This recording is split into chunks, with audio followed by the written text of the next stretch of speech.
ታሪክ ሲቀየር የምናስበው አብዛኛውን ጊዜ በጦር ሜዳ በሰይፍና በጦር ነው አይደል? ግን እጅግ በጣም ኃይለኛው ጦርነት የሚካሄደው በብራና ላይ በብርና በቀለም ቢሆንስ? አዎ፣ አንድ ቃል ብቻ በመቀየር አንድን ሕዝብ ማንበርከክ፣ ታሪኩን ማጥፋት ይቻላል። እስኪ ዛሬ ይሄ እንዴት ሊሆን እንደሚችል እንመልከት። በጣም የሚገርም ታሪክ ነው። እሺ፣ ጥያቄው ይሄ ነው። አንድን ሕዝብ ሙሉ በሙሉ ለመቆጣጠር ምን ያስፈልጋል? ምናልባት አእምሯችን ውስጥ የሚመጣው ትልቅ ሰራዊት፣ ከባድ በረራ፣ እነዚህ ነገሮች ናቸው። ግን ከዚህ ሁሉ የበለጠ ሱር እና ምናልባትም የበለጠ ኃይለኛ የሆነ መሳሪያ ቢኖርስ? ታሪክ የሚነገረን ነገር አለ። የሚገርመው ነገር ያ መሳሪያ ጦርም ሆነ ሰራዊት አይደለም። አንዳንድ ጊዜ አንድን ቃል ማስተካከል ብቻ በቂ ነው። አዎ፣ በትክክል እንደሰማችሁት ነው። አንድ ቃል መቀየር ብቻ ሙሉ ወረራ የሚያመጣውን ያህል ተጽዕኖ ሊፈጥር ይችላል። ይሄ እኮ አስገራሚ ነው። እንግዲህ የምርመራችን መነሻ አንድ ጥንታዊ ብራና ላይ የተገኘ ፍንጭ ነው። ይሄ ዝም ብሎ ፍንጭ አይደለም፣ ለዘመናት ተቆልፎ የኖረን ታሪክ የሚከፍትልን ቁልፍ ነው ማለት ይቻላል። ይሄውላችሁ ዋናው ማስረጃችን ይሄ ነው። ፓሊምሴስት ይሉታል። ቃሉ ትንሽ ከበድ ያለ ሊመስል ይችላል፣ ግን ሐሳቡ ቀላል ነው። አስቡት፣ አንድ የብራና ገጽ አለ። በላዩ ላይ የሆነ ጽሑፍ ተጽፎበታል። ከዛ ያንን ጽሑፍ ይፈቁትና በላዩ ላይ ሌላ አዲስ ጽሑፍ ይጽፋሉ። እና ምን ይሆናል? ከላይ የሚታየውን ጽሑፍ ስናነብ ከስሩ ሌላ የተደበቀ የተፋቀ ታሪክ አለ ማለት ነው። ልክ እንደ ተደራራቢ ሚስጥር እኮ ነው። እናም የኛ ቁልፍ ፍንጭ የሚገኘው የሰናአ ፓሊምፕስስት በተባለ ሰነድ ላይ ነው። ጌርድ ፖይን የሚባሉ አንድ ምሁር ይህንን ሰነድ ሲመረምሩ የሆነ አስደንጋጭ ነገር አገኙ። ከላይ ከሚታወቀው የቁርአን ጽሑፍ ስር ሌላ ፍጹም የተለየ ጥንታዊ ጽሑፍ ተደብቆ አገኙ። ይሄ ግኝት ሁሉንም ነገር ነው ሊቀይር የሚችለው። እሺ፣ ታዲያ ይህ የተደበቀው ጽሑፍ የያዘው ሚስጥር ምንድን ነው? እሺ፣ አሁን ትኩረታችንን እናዞርና ታሪካቸው የተቀየረባቸውን ሰዎች እንመልከት። እነዚህ ሰዎች በደቡብ አረቢያ የነበሩ እጅግ በጣም ኃያል የነበሩ ገዢ መደቦች ናቸው። የታሪኩ ሁሉ ማጠንጠኛ አባት የሚለው ቃል ነው። አቡ ከሪብ ስንል ይሄ የአንድ ሰው የቤተሰብ ስም አይደለም፣ በፍጹም። ይልቁንስ የንግስና ማዕረግ ነው። ኃይልን፣ ስልጣንን የሚያሳይ የስርዓቱ አባት ወይም የስርዓቱ ጠባቂ እንደማለት ነው።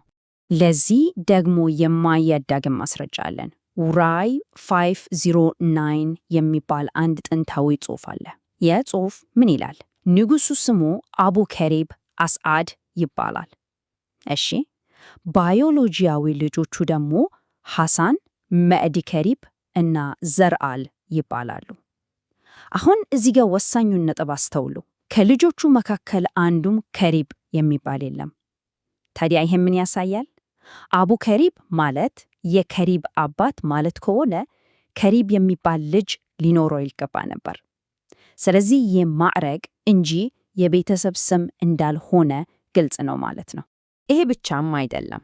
አባትነት የሚለው ቃል የደም ጉዳይ ሳይሆን የኃላፊነት ማዕረግ እንደነበር የሚያሳዩ ሌሎችም ማስረጃዎች አሉ።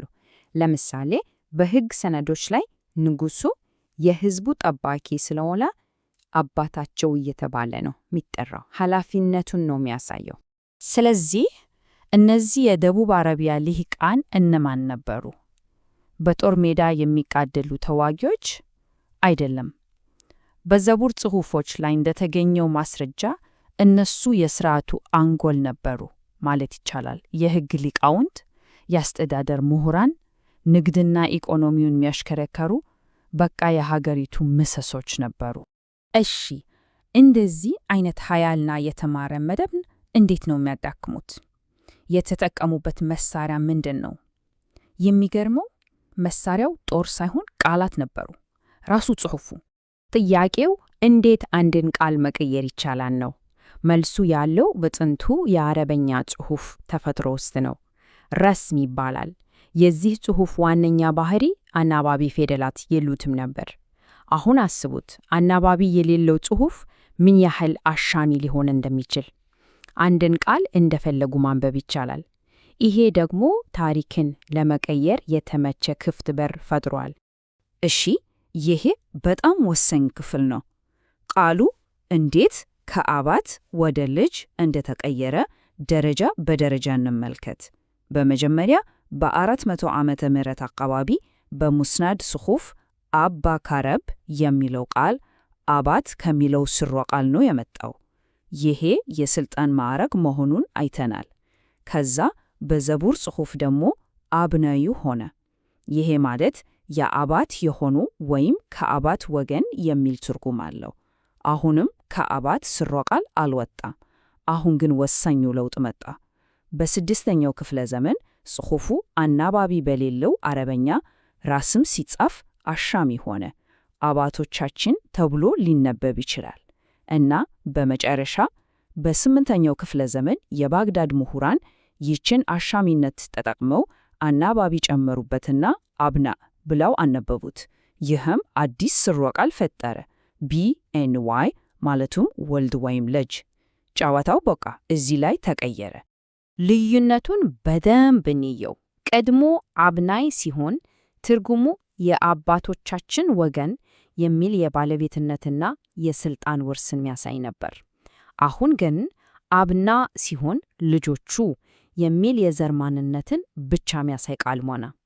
ከገዥነት ወደ ተገዥነት፣ ከባለቤትነት ወደ ዝርያነት በአንድ ቃል ተቀየረ።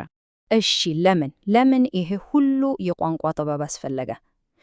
ከበስተጀርባው የነበረው ምክንያት ግልጽ የሆነ ፖለቲካዊ ስትራቴጂ ነው። ዓላማው ስልጣንን ሙሉ በሙሉ በአንድ ማዕከል ስር መሰብሰብ።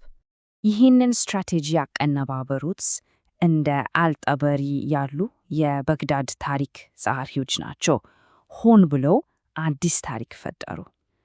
እነዚህን ኃያላን የደቡብ አረቢያ ልሂቃን ወላጅ አልባ እንደሆኑና ሕጋዊ ሰው ለመሆን በመንግሥት ጉዲፈቻ መወሰድ እንዳለባቸው አድርገው ጻፉ። በቃ ከሉዓላዊ ገዢነት ወደ ጥገኛነት ዝቅ አደረጓቸው። ስለዚህ ፖለቲካዊ ዓላማው ግልጽ ነው። አንደኛ ይህን ኃያል እና ነፃ መደብ ማዳከም፣ ሁለተኛ ጥገኛ እንዲሆኑ ማድረግ፣ ሦስተኛ አላቸውን የአስተዳደር ዕውቀትና ልምድ ለራሳቸው ጥቅም መውረስ እና ከሁሉም በላይ ደግሞ ያንን ሉዓላዊ አባታዊ ሥልጣናቸውን ለአንዴና ለመጨረሻ ጊዜ ማጥፋት። እሺ፣ አሁን መላውን ታሪክ አንድ ላይ የሚያጠቃልለውን የማያዳግመውን የመጨረሻ ማስረጃችንን እንመልከት። ይሄ ሰንጠረዥ ሁሉንም ነገር ግልጽ ያደርገዋል። እስኪ አብረን እንሂድበት። በ4ኛውና 5ኛው ክፍለ ዘመን አቨርቅርቄ የሚለው ቃል ዋናው ስርወ ቃል አባት ነበር። ትርጉሙም የሥርዓቱ አባት፣ ኃይልና ሉዓላዊነት ነው። ጊዜው ያለፈ ሲሄድ ቃሉ ተቀየረ። እስከ 8ኛው ክፍለ ዘመን ስንደርስ ግን ቃሉ አብናዕ ሆነ። ስርወ ቃሉ ሙሉ በሙሉ ወደ ወልድ ወይም ልጅ ተቀየረ። ትርጉሙም ዝርያ ወይም የመንግሥት ወኪል ወደሚል ጥገኛ ሚና ተለወጠ። ከየሥርዓቱ አባት ወደ የመንግሥቱ ወኪል። ለውጡ ምን ያህል ትልቅ እንደሆነ ይታያል። ሥልጣኑ በቃላት ተነጥቋል። ስለዚህ ዋናው ነጥብ ይሄ ነው። በግዳድ ታሪክን ዝም ብላ አልጻፈችም።